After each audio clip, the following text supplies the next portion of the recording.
Hello बच्चों, चलिए प्रश्न को पढ़ते हैं। यहाँ पर लिखा है स्प्रिंग जो है वो इस्पात की बनाई जाती है, तांबे की क्यों नहीं। तो चलिए बच्चों इस प्रश्न की मूल अवधारणा को हम देख लेते हैं। तो बच्चों हम यहाँ पर समझ लेते हैं कि ठोसों का जो प्रत्यास्थता का गुण होता है वो क्या होता है बच्चों।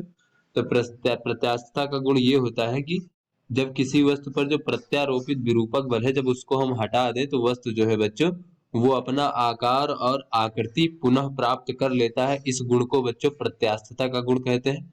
और प्रत्यास्थता के गुण को प्रदर्शित करने के लिए बच्चों प्रत्यास्थता गुणांक का प्रयोग किया जाता है बच्चों। और प्रत्यास्थता गुणांक बराबर क्या होता है अगर हम देखें तो ये होता है प्रतिबल भागे बच्चों विकृत। इस प्रकार से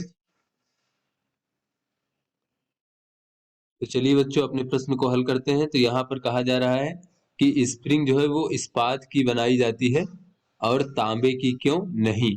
तो यहाँ पर बच्चों अगर हम देख लेते हैं कि यहाँ पर बच्चों जो इस्पात होता है, इस्पात का प्रत्यास्थता गुणांक जो है वो तांबे के प्रत्यास्थता गुणांक से अधिक होता है। गुणांक तांबे से अधिक होता है बच्चों।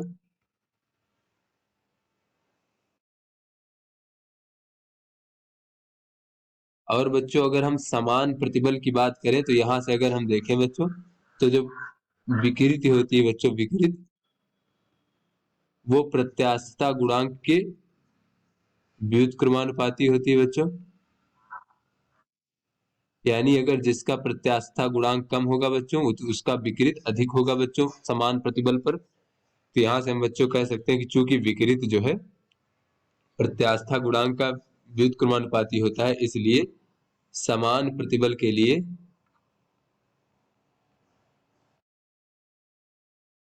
जो तांबे में विकृति होगी बच्चों इस्पात की तुलना में अधिक होगी, या फिर ये कह लें कि इस्पात में विकृति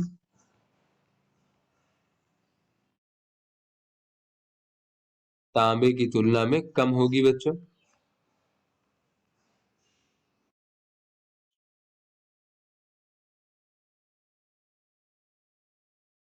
और बच्चों प्रत्यास्था इसकी अधिक होती है इस्पात की, इसलिए जो विरूपक बल है प्रत्यारोपित विरूपक बल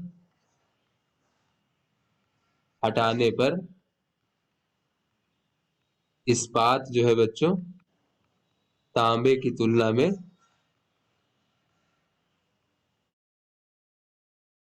शीघ्रता से अपने आकार एवं आकृति को प्राप्त कर लेगा। शीघ्रता से आकार एवं आकृति को प्राप्त कर लेगा बच्चों।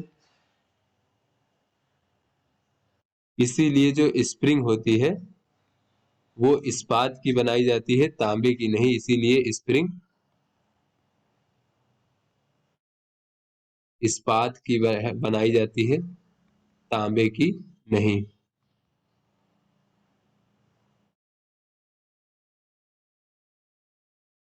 तो आशा करते हैं बच्चों ये आपको समझ में आ गया होगा। धन्यवाद।